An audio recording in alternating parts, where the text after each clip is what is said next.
Okay, everyone, welcome to today's edition of the Gripe Session podcast. And today we have, we didn't do one last week, and because of some scheduling conflicts and things came up, and one that we're keeping definitely, unfortunately, we're still in a coronavirus phase, whatever. I don't even know what phase we're in anymore. It's a little nuts. So we're still, but the most important thing is, or least important is, we don't have baseball right now. So for those of you that are missing baseball as much as I am, we've got another coach from Mets Fantasy Camp with us today. We've got Mr. Kevin Baez, former New York Met. Kevin, tell everybody what's up. Hey, everybody. Glad to be on with you. Monica, good to be with you. All right, listen, we appreciate you coming on. We got you finally on here. We were talking about this for a while now. Yeah. So Absolutely. KB, tell everybody a little bit about, how did your career get started? Give them a little, kind of synopsis about your career and how you started playing ball and stuff like that. All right. Well, I grew up in Brooklyn, New York. Played in the playgrounds in the Marine Park area where everybody plays. Grew up in the Gil Hodges Little League. Went to Lafayette High School. Then proceeded to go to college at Dominican College up in Rockland County, New York. Got drafted in 1988 by the New York Mets and made my major league debut in September of 1990. Okay. And you played You played 3 years with the Mets or 4 years with the Mets? 3 years. 90, 92, and 93 was 93 was the most of the year. 91 I got hurt and I was out for the whole year, and I was just up and down the last couple of those 90 and 92. Okay. Yep. Great. So as you were coming up, obviously through the ranks between high school and obviously through college and things of that nature, for those of the boys that listen to, and I have a lot of former players of mine from Little League to travel ball, they listen to the podcast. What kind of advice, or what happened to you, or take them through your process on what kind of work you had to put in to try to get to that level? Yeah, I mean, one thing I did at a young age, play multiple sports. So I definitely encourage and recommend players at a young age to play multiple sports, whatever it might be. For me, it was basketball and baseball. Played my church league, St. Mary's Mother of Jesus in Brooklyn. Played high school basketball. I was a pretty decent basketball player too, and then obviously played baseball for Lafayette, and I remember just getting better and better. But more importantly, I remember putting in the work and enjoying the work. And I tell everybody to this day, I was good in high school, but I got better and better. I wasn't one of the better kids on the team. I was just a good player. I wasn't went to college, and I remember my freshman year. After my freshman year, I remember dedicating that sophomore year winter, just working out, hitting the weights, going to the cages, and dedicating myself. And I remember the next year I had a really good year, and I just, I don't know if that's a coincidence, but I do know, the work definitely paid off. Okay. So, see, it's funny. I spoke to one of the other guys, one of the other former coaches in camp, one of your colleagues, and I'm almost positive it was Lenny or Turk that both said the exact same thing, which is, nowadays kids, they're like talking about kids about picking a sport and staying with that. But the problem is your muscles as a young person, when they're only being built up for that one sport, you've got a higher degree of getting hurt, for lack of a better term, and you're not building up any of the other muscles doing other things. So that's now you're like the third person who's actually said the exact same thing. So it's always good to, on the off season, play a different sport, get other muscles involved so you could potentially be a stronger player. So that's another good piece of advice that we've not only now heard 3 different times. So that's pretty good. Yeah, it definitely makes sense. I have 2 boys, a 14-year-old and a 9-year-old, and I encourage them to play multiple sports. So whatever they like to play, they play. And then, I think it's good that they become an athlete first. And then as they get a little older, I'm sure they're going to have to fine tune, whether it be baseball, basketball, football, whatever the sport they choose, to stay into the high school and college ranks a little bit more. Sure. So talk about, what would you say, you were in the leagues for a couple of years, if you had to pinpoint some of your most favorite moments in the big leagues, or your highlights, if you will, Yeah. what would you label those things as? Well, give Well, me, if you have more than one, I'd love to hear a couple. yeah, there are not too many because obviously I was a short-term ball player in the major leagues. But especially now that I'm older now, I really reflect and appreciate it. A kid from Brooklyn, growing up, not too many guys made it to the big leagues, and I was fortunate enough to be one of them to make it. But my fondest memory is my first day getting the call, 1990, September 3rd. I get the call from Jackson, Mississippi, Double A. With the New York Mets, and then they got called up to St. Louis and walked on the field. And next thing I know, I'm watching Ozzie Smith taking ground balls in practice. And obviously as a shortstop, I looked up to him, and it was incredible just to be on the same field with Ozzie. And then just my debut that day was just an awe, and something I'll never forget. Other than my first major league hit, which took place in a couple of days later in Pittsburgh. Okay. A double down the right field line, and just those are the things that you just don't forget. Okay. Was that Three Rivers, or was that the new ballpark? No, that's Three Rivers. Turf field. Turf field. A Ray Tomlin, a lefty, a double down the right field line. There you go. There you go. So, hey, listen, we all remember those good shots that we get every once in a while. So, if you, that's probably not a good question, but did you ever have a favorite teammate? You know what? You had your guys that you got along with well, but you did understand that every year, I could be gone, some other kid could be gone.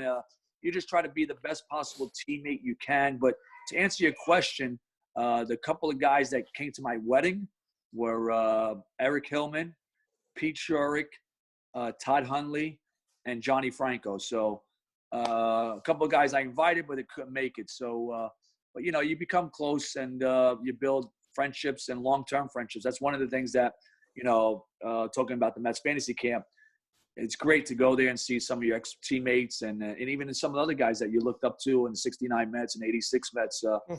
You become family, and that's one thing that I attribute to going to the Mets fantasy camp. And it's just been a blessing, and I enjoy going and meeting guys, develop friendships with you guys, and it's a lot of fun for us. And that's one thing that you guys are playing and competing, but it's also a lot of fun for us to coach you, and actually at the end of the week play against you guys as well.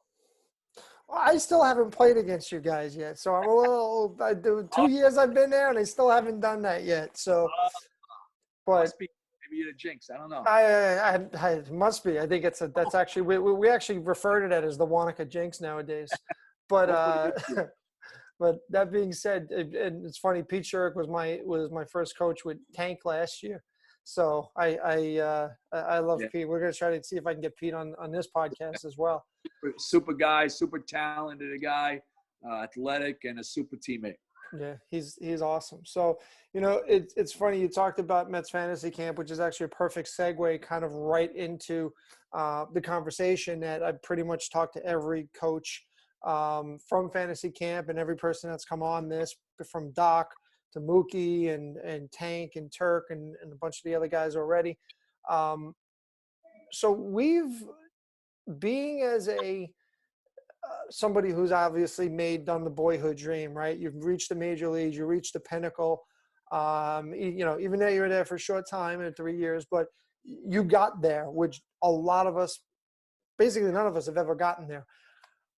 Coming into fantasy camp, right? Or as if I don't do it, I'm going to get yelled at. Mets family camp. Okay, Scalabrino. All right, Nick, this is another time you're getting another shout out in a podcast. I don't want to hear about it now. I like that, actually. I like that. Yeah. So, a lot of us have been referring to that for a long time, but Nick was the first one to say, I'm claiming it. That's it. I was the one that said it. Heck with you also, but I'm giving Nick the credit, because we know Nick sometimes, you got to watch out for Nick, because, he gets a little emotional, and we don't want to, we fear the beard. But anyway, let's get away from Nick for a minute, because his head's going to get too big. But so when you go down to fantasy/family camp, how do you guys feel when you come watch essentially or coach us hacks coming to play the game that you guys have done for, you reach that level and you come down and watch us go, really? Like, No, I know what you're saying, and you know what? My first year, I didn't know what to expect. I was like, mhm. wow, these down here, these guys are, some of them are doctors, lawyers, real estate guys, and whatever they do. Just I'm and, the real estate guy. real estate guys. That's why I put that in there. But these guys who come down, they pay money to come down and play and compete. One thing that I noticed, the competitiveness of these players, and I love it. And that's one thing. And after my first year, obviously, I knew what to expect moving forward. Mhm. But love of the game, the passion, it's exciting. And I tell these guys all the time, I'm inspired by you guys, and that's why I love going again, meeting these guys and developing relationships. And we go out to dinner, and not only just fantasy camp, throughout the year, whether they, I managed the Boulders last couple of years. Before that, I was with the Ducks, and a lot of guys would come to games, and just good to see guys. And now we get to see a little bit more because we're doing the KB baseball every weekend here. So, but just excited to see the passion that you guys have, and more importantly, the competitiveness. Okay. So, you definitely talked about KB baseball. And so the one question that I have, at least right now, is did you ever get your website URL back yet? Yeah. Me and Figgy worked it out. We had the lawyer in the bar in St. Lucie, and we worked out the details then. You worked out the details? Yeah. Well, I just saw him last Sunday, and I said to him, did you give him his website back yet? He goes, nope. I said, okay. I'm like, come on, dude. You held it hostage long enough. I think we worked it out. I think it was all done over a drink. Oh, okay. Okay. We'll see. But absolutely. Absolutely. Yep. See, the one thing that I always enjoy, or for me, again, last year I was a rookie. This year, I was a sophomore coming into camp. The one thing that I've appreciated about camp, and like you said, from the competitiveness standpoint, is it's made me want to stay in shape all Sure. year. Yeah. Right. So like 3 months prior to, I'm working out like a fiend. I'm, trying to eat right, trying to keep my weight down, not get too big or, et cetera, which is hard to do as you get older. Let's be frank. Sure. But now, granted, we're playing in a tournament in September, October with a bunch of guys from camp, which obviously you're going to actually coincidentally going to be one of the coaches. Yeah. And that just made me say, oh, wait a minute, I gotta be ready for that as well as be ready for January. So, because I don't want to embarrass myself, even though I kind of embarrassed myself this year a little bit in camp this year, but that's a whole nother story. Which, we've talked about on other podcasts as well. But that being said, for me, it's actually motivated and focused me to, stay with things, stay disciplined with things. We all have those days where we get up and go, I don't want to do this today. Like, I don't want to go work out. And I was like, it's how many days left? Yeah, that's good. Kind good. of do one of those things. So I've appreciated camp for that. And the other thing is, like Scalabrino says, it's like a family. Like, there are guys that I've talked to at least once a week from camp since we've left. Yeah. Wow. A bunch of us play cards Friday night online. Oh, wow. And we have a Zoom on one side of the screen, and we have the poker on the other side of the screen. And it's just constant chatter back and forth. This week, I think we actually had Doug on. Doug played, actually, this is 2 weeks in a row, Doug's played with us. And then we've had Figgy come on as just as a just show up kind of thing. So, it's the conversations and relationships that people have. Yeah. It just, like, I can't sell it enough. Now I'm just trying to do it long enough that my son, I can go and do this with and have him experience it. That's like my goal right now, is to try to stay that fit. When people ask me, what's the Mets fantasy camp like, and it's, and I always tell them, you know what, it's just until you do it, you can't really put it into words. You can't. You kind of do it. And then, like you said, you develop the friendship, but the playing the baseball aspect, but the bonds and you, like you said, you develop a family, and it Yeah. just I'm fortunate. This will be my 14th year doing it, Wow. and yeah, and I just appreciate the opportunity. I look forward to it, and I just hope they keep asking me back. Yeah. You know, one of the things I tell everybody about camp, and again, we always give Doug Dickey a very well justified shout out, because Doug does a great job setting the camp up and making us feel like big leaguers for the week that we're there. Yeah. But, you know, I knew a guy coming in who did it, who I play golf with Chris Panza. And Chris said, you know, you're going to love it. You're going to, you know, it's going to be like tremendous. You're going to be talking to these guys like all year. And I'm like, yeah, okay. Yeah, what? Okay. Yeah. If you say so, I'm sure that's what's going to happen. And he goes, I can't tell you enough about it. Yeah. And my rookie year, the first year, and I've told this to a couple of people, is, you know, after the first 2 days, we hadn't played a game, and I felt like I got my money's worth between seeing my uniform hanging in the locker, which is the coolest damn thing in the world, Absolutely. to just the coaches, the training staff, the clubbies, the everything. And you sit back and going, yeah, this is pretty damn cool.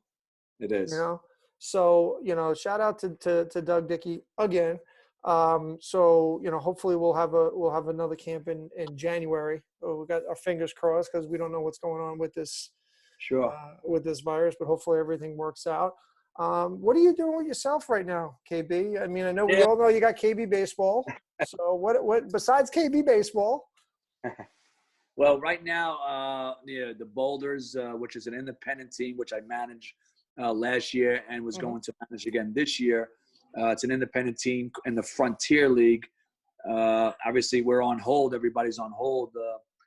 So in the meantime, the last 2-3 weeks or so, I've been doing a little KB baseball, just going outside, whether it's doing some of the Mets fantasy camp guys or doing I do a lot of lessons in the off season. So a lot of the parents and kids ask me, hey, what, you know, can we do lessons outside still? So I try to do a couple here and there throughout the week. That's it. Cool. Okay, so the last thing that to kind of want to go into is the status of baseball as we stand right now.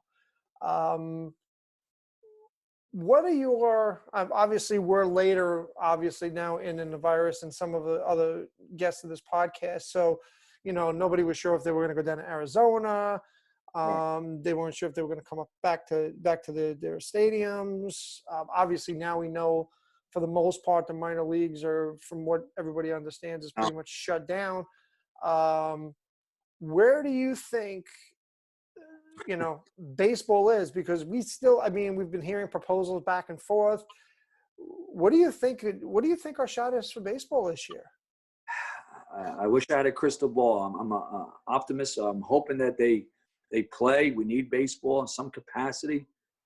But I don't have an answer. Obviously, no one has an answer until they either find a cure. I'm sure that'll be the easy way, but they're not anytime soon. So in the meantime, they got to do their social distance as best as possible. I know they heard where obviously no fans, no spitting, no seeds in the dugouts, no showers in the clubhouse after games. So that should be fun. You know, at the end of the day, we want to be safe. So should we, you know, eliminate this year and then move to next year? You know, I don't want to say yes to that, but I mean, if it's for the safety of everybody, you know, to get in only 2 months of baseball, is it worth it? I don't know. I wish, but I do want to get back. Even speaking on my behalf of my organization, my team, we want to get back to play, but you know, there's going to be no fans, and it depends on what the capacity of they let us. So, yeah, I don't know if that answers your question. I don't have a true answer. Yeah. No, it is. I mean, I want us to get back to play, but it just doesn't look good right now. Yeah. Well, I mean, the one thing is that they've talked about with the whole empty stadiums, you know, situation is, you know, if you were back in the majors during this time, right? And obviously, you know, the roar of the crowd is what some people play off of and live off of, and the adrenaline rush, et cetera, et cetera. How would you feel playing in a spot where there's just no fans? Well, I played in the minor leagues a long time, So, so so you're trying to say you're accustomed to it? excuse God me. bless you. Thank you. You know what? A little bit. You're accustomed to it. You don't like it. You don't like when there's like nobody there, and you can hear just a couple of hecklers. You like the roar of the crowd. You like that atmosphere. It'll be difficult, but you know what? At the end of the day, both teams got to play in that environment. So whoever makes it, let them affect them, it will. But you know, as long as we get to watch it on TV, I guess as far as the major leaguers go, that's good. But it'll be definitely different. There's no doubt about it. It'll be tough adjustment, but this is the times we gotta roll with the times. Coming from New York and then playing in New York, how would you describe the feeling of playing in New York when you hear some people say, "Oh, they couldn't play in New York because the pressures that are associated with it"? How did you find out? Because you were from here, and then you were fortunate enough to play here.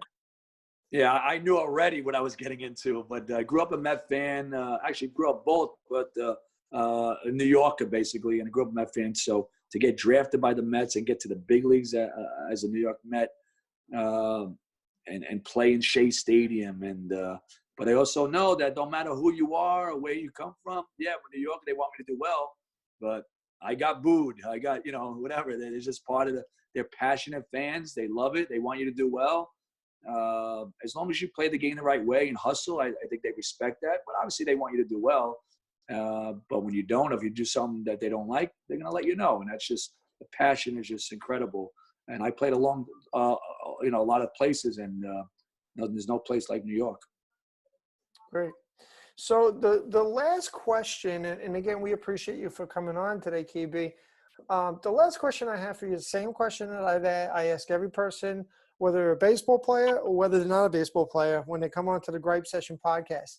So if Kevin Baez had one gripe, just one thing that really just ticks me off, like what are these people thinking?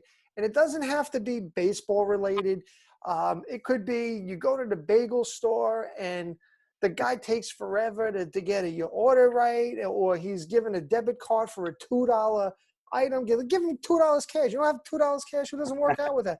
It could be anything. What's the one thing that Kevin Baez goes, what's wrong with people?